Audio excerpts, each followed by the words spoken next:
Hi everybody, it's October 13th, 2025, and I'm Clay in Dubuque. Historic day in the Middle East today, and I'm celebrating these Israeli hostages coming home.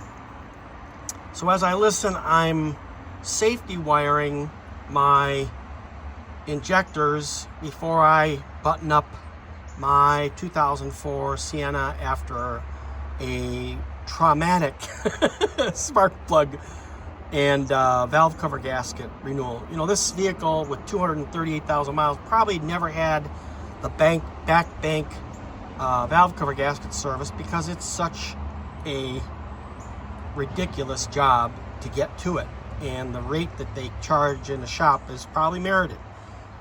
One of the things that I think a shade tree mechanic is really going to hedge upon is the issue that on an older vehicle like mine, and there's plenty of these Siennas that survive, on a vehicle like mine, these tabs that lock the injectors, no matter how careful you are, they crumble.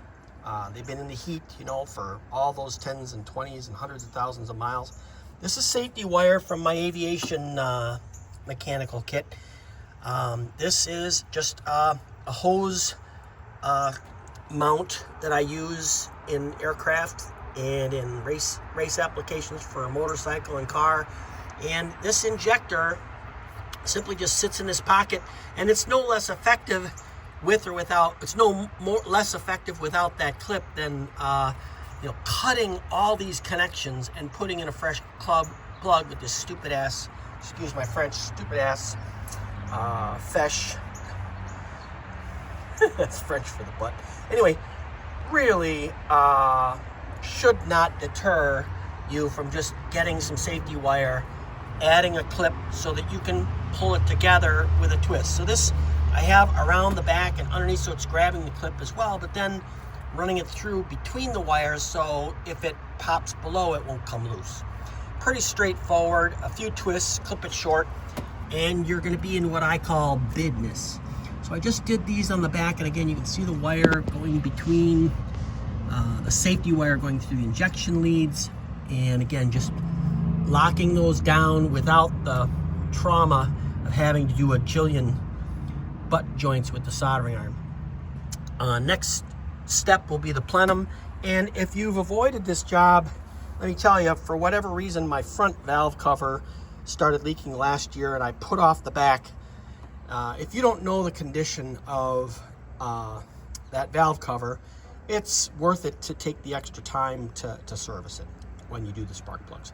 I didn't use iridium plugs as recommended. I went with some bargain plugs off of Rock Auto from Autolite.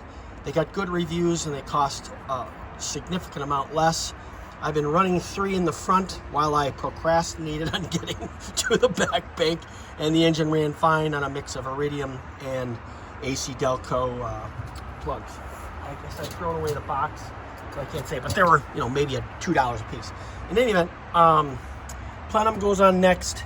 I've talked about the trauma that goes with taking off the plenum, but this is one of those necessary things you got to tackle if you're going to take this vehicle to high mileage, because the quote for servicing spark plugs on this vehicle is, I think, in the $500 to $600 range for labor, and I'm not built with that kind of money. In any event, I wanted to talk about safety wire and my pleasure at finally being on a stage where I can button this thing up and go on to other things. This is Clay in Dubuque, celebrating with the Israelites.